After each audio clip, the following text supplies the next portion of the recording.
Hej! Hej, välkommen hit. Ja, men tusen tack för att vi får komma och hälsa på det här på Rosenbad. Du, är det inte väldigt långa valrörelser i Sverige? Nej, jag tror inte det. Jämfört med Danmark. Jag brukar säga att det är valår, men det är inte valrörelse än. Okej. Jag tror att människor bestämmer sig ju i grund och botten på allt som har hänt under en ganska lång tid. Så att, Du tänker att det är valrörelse hela tiden? ja, egentligen är det faktiskt så. Alltså, Sen är det ni i medierna som är så upphetsade över att det är just valrörelse. Men du, jag tycker att ni politiker bidrar lite grann till det. Ulf Kristersson började sin politiska bana som MUF-ordförande. Därefter socialborgarråd i Stockholm och socialförsäkringsminister i regeringen Reinfeldt. Partiledare för Moderaterna 2017 och efter valet 2022 Sveriges statsminister. Civilekonom till yrket och gift med Birgitta Ed, präst i Svenska kyrkan. Under Kristerssons tid i Rosenbad har Sverige gått med i NATO och i utrikespolitiken är det stort fokus på kriget i Ukraina. Intervjun spelades in den 14 november, dagen innan det blev känt att Colombia, liksom Ukraina, har beslutat att köpa ett stort antal JAS Gripen-plan.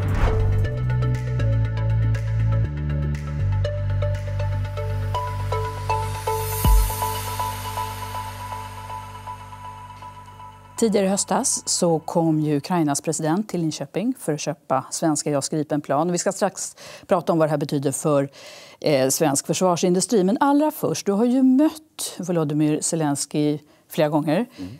Hur uppfattar du honom som person? I grund och botten en varm person, tycker jag. Hjärtlig, varm. Sen förstås rätt sammanbiten. Vi träffas ju ärligt talat inte i första hand för att umgås utan nästan alltid i rätt speciella sammanhang. Och allt fokus är alltid på kriget. I bästa fall är fokus på Ukrainas försök att bli EU-medlem och sådana saker. Men lite sammanbiten, men samlad och sammanbiten ska jag säga. Och så har jag träffat honom med hans fru några gånger också. Jag tycker han känns, vi känner inte varandra personligen ska jag säga, men en helgjuten person skulle jag säga. Kriget går ju snart in på sitt 4:e år. Om det inte Andra världskrigslängd. Ja, precis. Hur länge tror han orkar leda sitt land? Jag tror han tänker ungefär som vi. As long as it takes, ärligt talat. Jag kan inte tänka mig att han ser något annat alternativ. Han är i en situation där landet måste ledas av en person som har auktoritet. Nu ska jag inte läsa hans tankar, men jag får ingen annan känsla att han tänker ta Ukraina genom det här kriget och ut på andra sidan. Jag får inga andra intryck överhuvudtaget. Varför valde Ukraina just JAS Gripen-plan? De har ju velat ha det länge ska vi säga. Både här och nu när vi ändå tillsammans med andra länder enades om att det var lättare att överföra ett antal begagnade amerikanska F-16 till ett land i pågående krig. Och där vårt bidrag snarare blev att hjälpa till med signalspaningsflygplan. Men de var tidiga i sin utvärderingsprocess om att JAS Gripen är det utan tvekan mest lämpade flygplanet för deras förhållanden. Det är flexiblare, man jobbar enklare med värnpliktiga soldater. Det är mycket lägre driftskostnader. Jag brukar säga, och nu låter jag som en försäljare, men alltså det här är världens främsta stridsflygplan. Om man tänker på den sortens geografi som finns i vår del av världen. Det handlar ju om mellan 100 och 150. Det är ett flygvapen. Ja, men här måste man ju lägga till att det är vad Ukraina vill köpa. För att det finns ju inget avtal än, det är en avsiktsförklaring. Är du helt säker på att det här blir av? Ja, helt säker kan man inte vara förrän det finns ett avtal och det finns en finansiering. Och vi har ju inte dolt en sekund att den stora frågan här, det är inte deras vilja att köpa, det är inte vår vilja att sälja, det är inte Saabs förmåga att producera. Allt detta är relativt praktiska saker, utan det handlar ju om den långsiktiga finansieringen av hela det ukrainska försvaret. Och det är ingen liten sak. Den gäller ju flygvapnet, men det gäller också hela den ännu större frågan. Hur ska västvärlden se till att Ukraina långsiktigt har ett försvar som i sin tur är en säkerhetsgaranti mot nya ryska anfall efter en fredsuppgörelse? Ja, det är naturligtvis en ännu större fråga. Men om vi nu pratar om Sverige och Saab så vad som ligger på bordet är väl att det här ska betalas med frysta ryska tillgångar. Men är inte det kan väl inte vara helt okontroversiellt i EU? Nej, det är många steg som är kvar. För det första ska vi enas om frysta ryska tillgångar. Sverige har ju tillsammans med andra länder drivit det mycket länge. Vi är närmare nu än någon gång förut att kunna enas, men vi är ännu inte i hamn. Jag hoppas Vad är de största hindren? Ja, det största hindret är just nu att Belgien, som är det land där 90% av de här tillgångarna finns, att de är skeptiska. Nu ska jag vara lite varsam med exakta orden. De skulle bli sårbara? De ser ju ett antal juridiska risker som man inte ska negligera, det tycker jag man ska vara ärlig och säga. Men som alla andra länder då tycker i jämförelse med uppgiften att hjälpa Ukraina är hanterbara. Och då man oroar sig för Rysslands reaktion? Ja, på internationella domstolsprocesser, att det skulle kunna få helt oöverblickbara konsekvenser för valutan och sådana saker. Så att vi andra tycker nog att de överdriver detta, men det är så pass seriösa frågor att de kräver ett seriöst svar. Och de ska ju EU-kommissionen ge svar på nu i december. Så jag tror fortfarande och jag hoppas att vi kommer enas. Och det är inte i första hand för att finansiera ett stort köp från Ukrainas sida av JAS Gripen, utan det är en pusselbit i den långsiktiga finansieringen av Ukraina som land, men också av ukrainsk försvarsförmåga långsiktigt. Och bra för Saab. Och jättebra. Sen ska många länder enas om naturligtvis hur de här pengarna till slut ska användas. Men än så länge är vi rätt eniga om att det måste vara Ukrainas behov som styr. Sen är det klart att alla länder inte kommer brinna för att just Saab i Linköping ska... Nej, finns det konkurrens? Det finns några andra som också rent från teoretiskt Frankrike kunna. Till exempel. Absolut. Men varför ska ju Saab få del av de här? Och svaret är ju att Ukraina vill det. Den tidigare NATO-chefen Anders Fogh Rasmussen, han säger att Rysslands krig i Ukraina kommer pågå i evigheter om inte Europa ökar pressen på Ryssland rejält. Till exempel genom att förse Ukraina med långdistansrobotar.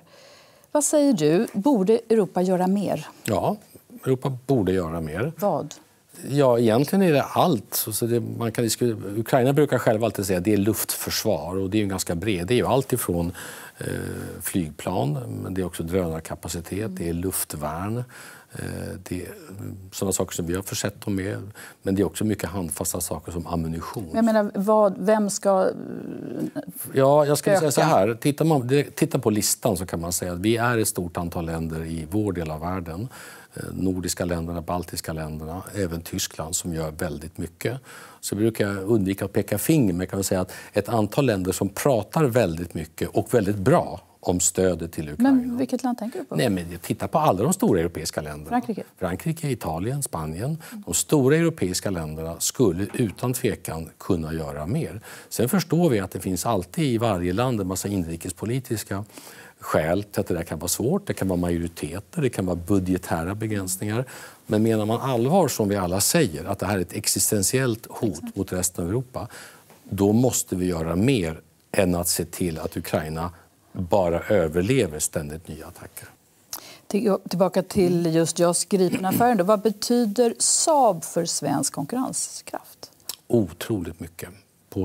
Det alla tänker på är förstås att vi har ett krig i vår närhet och vi har ett av världens stora försvarsindustriella företag. Det räcker i sig. Och det är inte alla som bara för några år sedan ville erkänna detta, utan det var mycket dumheter om att man skulle hålla på med hållbara investeringar och vapen blandades ihop med narkotika och pornografi och andra saker. Alltså tycker jag ganska hejdlösa slutsatser som drogs. Idag har vi respekt för svensk försvarsindustri. Men Saab betyder mycket mer än så. Det är ingenjörskunnande som går långt tillbaka i tiden och som blandar väldigt traditionell ingenjörsvetenskap med den allra mest avancerade datavetenskapliga kunskapen. Så att vi ska verkligen inte underskatta också de följdeffekter som ett stort försvar. Ändå är ju svensk konkurrenskraft och europeisk ganska svag. Eller, Kina och USA drar ifrån. Hur ska svenska konkurrenskraften växa? Det är bra du nämnde, det är ju både svensk och europeisk och de hänger ihop med tanke på att Sverige är ju till mycket hög grad ett europeiskt handelsland. Det är ju de europeiska länderna, de som finns på inre marknaden, Tyskland men även Norge, Storbritannien som är de stora. Eller Storbritannien är utanför nu men Norge inte minst. Vad kan Sverige göra? Ja, det ena kan vi göra själva. Det är att snabba på sådana saker som vi äger själva. Svenska tillståndsprocesser, det är ett stort hinder. Svensk energiförsörjning, där det nu sker saker. Svenska skattevillkor för människor som är entreprenörer. Alla de här sakerna, de äger vi själva. ganska många saker är europeiska frågor. Fler frihandelsavtal med andra delar av världen, inte minst när USA är mindre sugna på att handla med oss. Inre marknaden. Och apropå USA då, Trumps tullpolitik. Om du fick tillfälle att prata med Donald Trump om de här frågorna? Jag har gjort det några gånger. Ja, men just kanske inte efter att tullarna... Eller? Har du gjort det? Nej, inte uttryckligen. Nej. Efter den nya tullpolitiken, vad den nu är, för det går ju lite fram och tillbaka. Men vad skulle du säga till honom? Jag skulle säga att vår erfarenhet i Sverige är att frihandel på lång sikt gynnar alla. Och så skulle jag kunna visa hur ett ganska litet land, inte mitt i Europa precis, i 150 år har byggt globala, riktigt framgångsrika företag genom möjlighet att konkurrera med andra världsledande företag på en stor marknad, inte minst med USA. Och att de transatlantiska banden inom ingenjörskunnande, men också mycket tjänster, inte minst på IT-sidan, att det har gjort både USA och Sverige bättre. Sen måste vi i Sverige förstå att för ett stort land med flera 100 miljoner invånare så är inte frihandel lika akut viktigt som det är för ett litet land med stora internationella ambitioner. Det är inte så konstigt. Det räcker att gå till Europa för att se att en del stora länder inte är lika sugna på frihandel. Vad skulle du göra för att fjäska för honom? För det gör ju alla ledare när de möter honom. Vad skulle du plocka fram? Nej, men fjäska tror jag ärligt talat inte på. Jag tänker inte recensera enskilda uttryck där, men jag tror inte det funkar ärligt talat. Däremot ska vi... Han verkar rätt svag för det, tycker jag. Ja, men jag tror man i så fall ska berätta om äkta fördelar som Sverige har i relationen till USA. Svenska techbolag som samarbetar intensivt med dem i Silicon Valley. Ett antal stora svenska techbolag som av olika skäl föredrog att bli listade på New York-börsen istället för i Sverige. Jag kan tycka att Sverige vore ännu bättre. Det var väl synd, du tänkte på Klarna? Ja, men till exempel. Men det är ändå det, och det förhindrar ändå inte att Sverige är den mest vitala börsen i hela Europa just nu. Så att teknologibolagen skulle jag säga, Telekom, Ericsson, Saab som du själv nämnde, men också de här allra yngsta och mest snabbväxande. Centerpartiet har fått sin 3:e partiledare på ett år, Elisabeth Thand Ringqvist. Vad tror du om möjligheten att få över henne? Och din sida av politiken, som du brukar säga. Ja. Jag brukar ju alltid säga att jag lägger mig inte i andra partiers inre angelägenheter och varje parti måste ju fatta sina beslut. Fast du är rätt intresserad av? Jag tycker man ska hålla sig i sakfrågorna även här. Jag sa ju i mitt sommartal att om vi ska prata tillväxt i Sverige, då tror jag att det är de partier som av tradition tror på företagande, entreprenörskap, bra skattevillkor för människor som anstränger sig. Det är vi som har en speciell uppgift i detta. Och där har jag länge inkluderat Centerpartiet. Sen måste de ju välja förstås om de i huvudsak vill luta sig åt den vänstra sidan och göra upp om den ekonomiska politiken där, eller i huvudsak vill luta sig mot vår sida och göra upp den ekonomiska politiken. Och den kan jag inte avgöra, men vill de diskutera långsiktiga tillväxtfrågor med regeringen och med näringslivet, som vi gör mycket intensivt just nu, så är de mycket välkomna. I opinionsmätningarna så ligger Moderaterna ofta under det senaste valresultatet. Och ofta ett par procentenheter under Sverigedemokraterna. På er kongress så skämtade Jimmie Åkesson om detta i en videohälsning. Ja. Och då så svarade du, you just wait and see. Vad menade du med det där? Nej, men det är klart att om man tar det på en allvarlig not så är det klart att regeringspartier mitt i mandatperioder tar ofta en del stryk. Det kan man nog titta runt över hela Europa. Det är inget ovanligt, och så är det även i Sverige historiskt. Så det tar jag med en nypa salt. Det betyder inte att man inte alltid vill ha bättre opinionssiffror. Så är det ju naturligtvis. Hur viktigt är det att Moderaterna är större än Sverigedemokraterna? Nej, men det viktigaste tycker jag är att vi kan forma sakpolitik och forma majoritet. Det är för mig det absolut viktigaste. Sen ska jag aldrig dölja att 1% bättre är alltid, mer är alltid bättre än 1%. Det måste vara tråkigt att de är större än... Jo, men det är klart att fick jag välja bara själv, men så funkar det inte. Utan det är ju så att det är ju väljarna väljer, och sen får vi att hantera konsekvenserna av detta. Och valrörelser och valår är ju också till för väljarna att kunna fatta nya beslut. Så det är klart att jag känner mig rätt övertygad om att efter de här åren, med allt det som vi har gjort och våra möjligheter möjligheter att fortsätta den här resan. Att få ordning på Sverige, att fortsätta allt det som är påbörjat men som inte är klart, att det också kommer synas i valresultat. Men du säger att det kan straffas att regera, säger du å ena sidan. Jo, men båda sakerna är ju sanna. Det vill säga mitt under pågående mandatperioder så är det väldigt många regeringspartier. För då bär man ansvar för allt. Både sånt som alla egentligen vet att man ärvde från den gamla. Och som man håller på att lösa. Alla problem som är påbörjade men som ännu inte är färdiglösta. Och det finns ju många sådana problem. Och alla nya problem. Men tänker du att om Sverigedemokraterna satt i regeringen och tog regeringsansvar, då skulle de minsann inte ha de där höga opinionssiffrorna? Alltså, vi kan inte veta det. Jag konstaterar bara att i de flesta europeiska länder så får regeringar som gör svåra saker i tuffa tider en del stryk i opinionsmätningarna. Och en del får sen stryk i val, andra får tvärtom belöning i val. Och det beror på många saker. Men om man bara sitter och tänker på taktiska saker, då får man ingenting gjort. Du, Svenskt Näringsliv, de menar att regeringen kan göra mer än ni gör idag för att öka tillväxten. Sverige ligger ju rätt långt ner i europeisk jämförelse. Till exempel då pekar Svenskt Näringsliv på en energiuppgörelse, denna fråga som har stötts och blötts. Så att energipolitiken blir då mera förutsägbar över tid och för den gröna omställningen är det viktigt att man vågar investera och så vidare. Så att inte det här skiftar med regeringsinnehav. Men det här vill inte du ha. Varför det? Ja, du har lite otur med timing tycker jag i din fråga. För båda de här sakerna har visat sig nu lite obsoleta eller gamla. Det ena är ju att de allra senaste prognoserna så ser vi ju en försiktig medges. Fast det är en prognos. Prognoser, och jag säger försiktig och vi intecknar ingenting. Men det ser bättre ut just nu i prognoserna i den svenska ekonomin än i Europa-genomsnittet. Bara som man har liksom det sagt att vi ser ett antal ljus. Jag hörde Elisabeth Svantesson på den pressträffen, men hon säger lite ljus. Och det låter ju mer som kvalificerade förhoppningar, måste jag säga. Ja, nu är det är ju riktiga prognoser som görs. Och vi tittar också på konfidensmätare och sånt där. Så återigen, inteckna ingenting. Men vi ser att vi har brutit inflationen, räntorna har halverats, reallönerna stiger igen och det finns en begynnande, jag vill verkligen inte överdriva detta, och då ser vi också att det finns en god tillväxtpotential i svensk ekonomi. När jag träffade många företagare igår för att diskutera inför ett resa till Berlin i nästa vecka, då tyckte jag det var uppenbart att det är många som ser att det finns ett antal ljuspunkter som man vill ta fasta på men absolut inte vågar inteckna. Ja, vi får se hur det går. Men åter till energiuppgörelsen. Ja. Varför vill du inte det? Nej, men jag tycker frågan är lite märklig eftersom bara häromdagen kom det ju 9 stora bolag som nu beslutade vara med och saminvestera med Vattenfall för att vi har fått en de facto bred enighet om att det ska byggas kärnkraft i Sverige. Fast återstår vindkraften. Och det här är ju en stor fråga från näringslivet och industrin i Sverige. Man vill ha den här energiuppgörelsen för att man vill ha spelregler för både kärnkraft och vindkraft. Varför säger du nej till det? Nej, men vi säger varken nej till kärnkraft eller nej till vindkraft. Nej, men till en uppgörelse. Nej, men det jag har sagt ganska många gånger är att sakfrågan måste vara i centrum. Vad vill vi åstadkomma?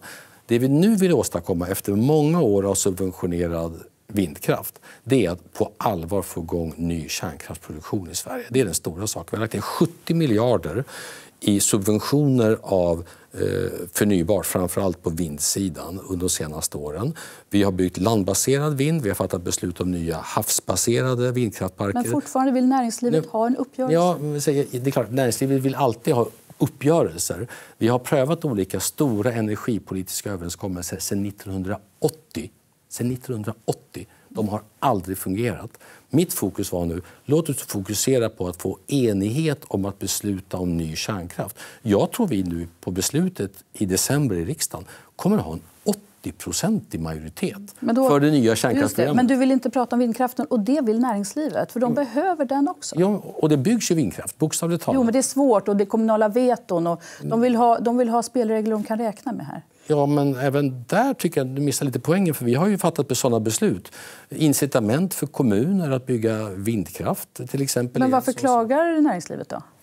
Ja, ärligt talat, jag uppfattar inte att de klagar alls. När de vill verkligen ha en sån här uppgörelse. Ja, men alla vill helst ha uppgörelser som i största allmänhet ska stödja ens egen sak. Jag har konstaterat att stora, breda energiöverenskommelser som ska täcka allting och gärna alla partier, de blir snömos till slut. Okej, du tror inte på dem helt enkelt? Jag tror, hittills har de aldrig fungerat. Däremot precisa överenskommelser, riksdagsbeslut, där man fattar beslut om att bygga ny kärnkraft, att investera, där näringslivet väljer att också investera, de har hög trovärdighet. Ebba Busch försökte ju, hon förde ju samtal mellan regeringen och oppositionen och Sverigedemokraterna också då för några månader sedan. Och de där samtalen avbröts. Och hon upplevde då ett motstånd från Moderaterna och Sverigedemokraterna, och så fanns det säkert andra skäl också. Men är det därför hon har blivit arg på Moderaterna? För att hon är arg, det har vi förstått allihopa. Ja, jag uppfattar inte ilskan som så rasande stor. Men du hör ju vad hon säger. Så här, alltså jag har väldigt stor respekt för att olika partier, inte minst när man nu går in i stämmoperioder, kongressperioder, har ett behov av att profilera sin unika egna parti på olika sätt. Det har vi sett i andra partier också. Vårt samarbete har ju fungerat otroligt bra nu i över 3 års tid. Och det är kanske därför många blev så förvånade att det finns tydligen ett groll här. Att hon säger underförstått, du får inte ta Kristdemokraterna för given. Finns det något skäl för självkritik här? Ärligt talat, om man är har du varit dum mot Kristdemokraterna? Nej, verkligen inte. Om man är 4 partier som samarbetar, då är det klart att det är ett ständigt givande och tagande. Det tror jag alla förstår. Och ibland så ledde det till, som under den förra regeringsperioden, i ständiga låsningar. Man fick inte saker gjorda. Nu pratar vi om er. Jo, men alltså, det var ju 8 års erfarenhet i Sverige. Budgetar som föll. Vi har ju i handling visat att vi får saker gjorda. Jag ser också ett värde att när vi i stora frågor som kräver långsiktighet i praktiken enas om gemensamma tag. Vi har ett pensionsöverenskommelse sedan decennier tillbaka. Hela försvarspolitiken just nu, 8 av 8 partier står bakom försvarspolitiken som regeringen för genom riksdagsbeslut. Hela NATO-politiken, 6 av 8 partier. Och nu får vi kärnkraftsbeslut där jag tror att 80% står bakom. Vad kan du göra för att göra Ebba Busch glad igen? Ärligt talat, jag tycker att ibland så, nu ska jag inte göra det kollektivt ansvar för alla medier, men alltså ibland, om hälften så mycket intresse skulle ägnas åt sakfrågorna som om att allt det här utanverket... Men Ulf Kristersson, det här kommer ju av vad Ebba Busch sa i en intervju. Jag menar, eller hur? Och sen så går Christian Sonesson från Staffanstorp ut och säger att det här skadar Tidöregeringen och det gynnar Socialdemokraterna. Det kan ju inte vara ibland larmas det mycket i politiken, lite mycket drama ibland. Jag har hela mitt fokus på att se till att den här regeringen fungerar. Du vill inte prata om det här. Olika viljor, att landa i gemensamma beslut. Jag har respekt för att partier drar åt lite olika håll, uttrycker sig lite olika. Min uppgift som statsminister, det är att säga get things done. Tillbaka till svensk tillväxt. Regeringen skärper ju lönekraven för arbetskraftsinvandrare. Snart måste de tjäna, vad är det, 34 000 i månaden om man ska få... 90% av en medlem. Ja, och det är ungefär 34 000 för att få komma hit och jobba. Hur kommer det här påverka tillväxten, tror du? Ja, det tror jag inte. Den stora tillväxtfrågan ligger inte där. Den stora tillväxtfrågan ligger att vi måste göra det attraktivare för de allra mest högkvalificerade arbetskraftsinvandrarna. Svenskt näringsliv, återigen, har en annan tanke här. Jag delar inte deras uppfattning. Varför det då? Därför att de vill helst att hela världen ska kunna komma hit och arbeta i alla branscher. Jag kan förstå den som har precis ett sånt företag som vill kunna välja från hela världen. Men det är en orimlig sak att man ska ta människor från tredje land, som vi säger, alltså utanför Europa. Nästan alltid med låg utbildning, som inte talar svenska, till relativt sett lägre betalda jobb. När vi har några 100 000 personer redan i Sverige som har precis de egenskaperna, som kommer från andra delar av världen, som inte talar bra svenska, som inte har hög utbildning och som borde ta de jobben i Sverige. Men då säger företagen, ja men vi hittar inte dem. Vi har annonser, vi söker folk, vi får inte folk. Och det ligger ju någonting i den kritiken, och därför genomför vi också en stor bidragsreform som gör att i praktiken tänker vi göra det omöjligt för människor som kan arbeta att bara vara i Sverige utan att jobba, utan att flytta dit de jobben finns, utan att ta de jobb som är lediga även om det inte är ens favoritarbete. Svenskar har flyttat till arbete under alla tider. Man måste vara rädd att flytta till de jobb som behövs. Och det är ett systemfel att vi ska ta människor från Asien och Afrika till Sverige när det finns så många människor i Sverige som borde ta de jobben. Pratar om invandrare och arbetskraftsinvandring. När det gäller tonläget och ordval när det gäller invandrare i Sverige, då tänker jag inte på arbetskraftsinvandrare utan andra invandrare, det har vi säkert märkt många av oss, förändrats radikalt under de senaste 10 åren ungefär. Jag läste en intervju med en av de män, en flykting från Syrien som i somras misshandlades av nazister i Stockholms innerstad. Och han säger att han ser ett samband mellan den här misshandeln, han förlorade medvetandet och fick tänderna utslagna och så vidare. Ett samband mellan misshandeln och ett samhällsklimat där problem alltid skylls på invandrare. Känner du igen det? Det är en förfärlig händelse och den ska ju fördömas på alla sätt. Jag hoppas att de också ställs inför rätta för detta. De står inför rätta. Ja. Men det ärliga svaret är att vi måste ju kunna prata både om alla möjligheter som ligger i människor som kommer till Sverige och utför viktiga arbeten och de problem som finns i Sverige. Har det inte blivit för mycket problemsida här? Ja, men ibland är vi ju så i Sverige. Ibland pratar vi inte om saker överhuvudtaget. Som att det inte fanns några problem alls när 300 000 asylinvandrare kom till Sverige på kort tid. Fast alla kände att det fanns problem. Och sen pratar vi jättemycket om problemen. Det rimliga är att vi både pratar om alla. Men här har ju du ett stort inflytande. Ja, och jag pratar verkligen om båda sakerna. Men hörs det? Ja, det beror på vad ni ibland speglar också. Jag brukar till exempel säga att det viktiga är inte varifrån du kommer utan vart du är på väg någonstans. Jag bekämpar nazister, jag bekämpar islamister och alla extremister som finns. Det gör jag. Och det gör man bäst genom att tala sanning. Berätta hur situationen ser ut, berätta om de problem som vi har som måste lösas. Skulle vi låta bli att prata om utanförskapet? Låta bli att prata om gängen som i mycket hög grad består just av andra generationens invandrare. Ska vi vara tysta om detta för att det kan på något vis missuppfattas? Jag tror att de allra flesta invandrare som går till jobbet och sköter sig vill att vi tar hårda tag mot gängbrottsligheten så att de invandrarna som ofta bor i de områdena får leva i fred. Och det är därför jag hela tiden säger att man måste vara så noga med att säga att det vi är ute efter det är ju att få ett samhälle där människor tar ansvar för sig själva, för varandra, gör sitt, begär sina rättigheter men också utför sina plikter och skyldigheter. Jag tycker att jag verkligen varje dag sysslar med de här sakerna alldeles oavsett var du har ditt ursprung någonstans. Borde Sverige överge kronan för euron? Alltså, principiellt har Moderaterna varit för euron sedan folkomröstningen för några decennier sedan och aldrig bytt uppfattning. Och vi har kvar den uppfattningen. Sen så tycker under finanskrisen var det rätt skönt att inte ja-sidan vann, tycker du inte det? Man kan ju aldrig ta ett enskilt ögonblick utan man får väl titta under en längre tid. Jag tycker att rent ekonomiskt så finns det verkligen upp- och nedsidor med att byta. Vi har klarat oss bra med kronan men euron har också klarat sig bra genom eurokriser.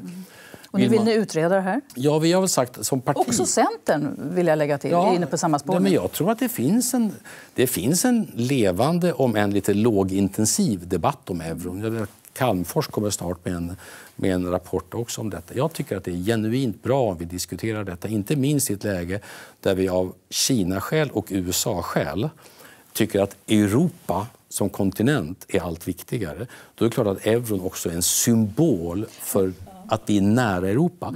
Sen är jag inte beredd att göra någonting operativt av det just nu. Jag tror att om vi skulle driva fram just nu ett ställningstagande då skulle det landa som ett brev på posten på krav på ny folkomröstning. Det hade vi en gång förut. Vill du inte ha det? Nej, men alltså, jag tror att vi i bästa fall skulle kunna få 50-50 åt ena eller andra hållet. Just nu i de här oroliga tiderna är jag mer fokuserad på sånt som kan samla oss som land snarare än splittra oss som land. Men låt diskussionen bölja. Det brukar jag säga till mina liberala vänner.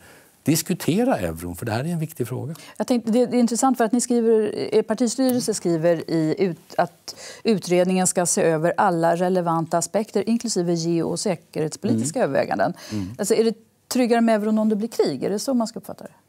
Nej, men det är en väldigt stökig värld just nu. Vi vet inte riktigt vad de här multipolära situationerna, vart tar USA vägen på 10-20 års sikt, vart tar Kina vägen någonstans. Så ni tänker inte på Ukraina i första hand? Nej, vi tänker i första hand på att ju tätare det europeiska samarbetet blir och kan komma att bli, desto viktigare blir nu också euron som en av de gemensamma institutionerna. Och då kan det vara en fördel bara av den anledningen att vara med i eurosamarbetet. Där tycker inte jag att vi är just nu. Vi har klarat oss bra. Det var många som var bekymrade när kronan var extra svag. Kanske inte exportindustrin i första hand. Exakt, men andra. Det där är ett dilemma, eller hur? Det är liksom, vad vill du ha, svag eller stark krona? Många företag som jag pratar med säger att numera när man har så väldigt internationella sourcingar som man alltid säger, alltså produktkedjor, så tar det ofta lite grann ut varandra. Men det är klart att generellt så är en lite svagare krona bättre för exportindustrin och sämre för svenskar som åker utomlands. Ja, också när jag menar, som land är det väl att statusen höjs väl med en stark valuta? Ja, lite så. Nu när du åker på Brysselmöten, vore det inte skönt om det var stark krona? Jag får ibland, det är en intressant fråga. Jag sitter ju med på alla de här euromötena också. Det heter alltid eurotoppmöte i inkluderande format. Jaha, då får ni vara med. Det betyder att vi andra. Och där diskuteras ju all europeisk ekonomi med Christine Lagarde som huvudfigur eller huvudperson. Jätteintressanta diskussioner. Jag upplever aldrig att Sverige ses som ett andrahandsland för att vi inte är med i euron. Det beror på att men för att ni har svag valuta kanske? Ja, jag skulle säga så här. Vi värderas ju som exportland. Vi värderas också ärligt talat som ett land med urstarka statsfinanser. Det är inte så många av mina kollegor som kan skryta med det. En del länder har väldigt hög retorik. Ibland inte så starka statsfinanser att svara upp dem med. Okej. Ulf Kristersson, jag tänkte vi skulle avsluta med ett foto på dig som har rätt många år på nacken. Du får gärna hålla det där. Det var väl tur att jag har några år på nacken, den här bilden. Jag känner svagt igen den här killen. Fast du är ganska lik dig. Jag tycker det? Herregud. Jag tycker alltså att skjortan och det här lite snea huvudet där. Ja. Men du, vad tänker du när du ser dig själv som student? Jag hade otroligt kul i gymnasiet. Jag var nog lite så här sen, liksom så här. Jag liksom blommade ut på något sätt. Och verkligen. Och kom den långa resan från Torshälla till Eskilstuna. En hel mil bort, så jag lämnade den lilla bruksorten och kom in. Så här klassisk gammalt läroverk med massa spännande diskussioner. En elevkår, lite vänsterlutande men väldigt pigga, roliga människor som jag fortfarande träffar rätt ofta. Och som fick mig också bli väldigt samhällsengagerad. Otroligt bra. Roliga fester? Roliga fester. Gröna huset som det hette utanför vår skola. Samma skola som Jocke Berg i Kent gick några år senare. Alltså. Du brukar ju tala om din mamma Karin och hennes klassresa. När du satte på dig din vita mössa där, vad trodde hon att det skulle bli av dig då? Min mamma, hon predikade, jag nämnde det, alltså hon predikade egentligen en enda sak. Ansträngning. Jobba hårt. Det var liksom, för henne var verkligen ansträngningen var viktigare än resultat. När jag var ung och gick gymnasiet så tyckte hon ju att min gymnastik och mitt fotointresse och politiken, det var bra saker, men får inte störa skolarbetet. Alltså väldigt så här, du vet, skolan först. Hon var ju lärare också. Hon var lärare dessutom. Jag kom hem en dag i 2:an och sa jag har bestämt mig för att jag ska jobba 1 år på en fotoaffär. Det var mitt stora intresse. Fast jag lovade jag ska gå ut gymnasiet, fast 1 år senare, så var det en stor sak att jag får inte lämna gymnasiet. Så det blev inga av det? Jo då, jag tog jobbet och gick 3:an och tog studenten som jag skulle. Ulf Kristersson, tack så hemskt mycket för samtalet. Tack så mycket. Tack.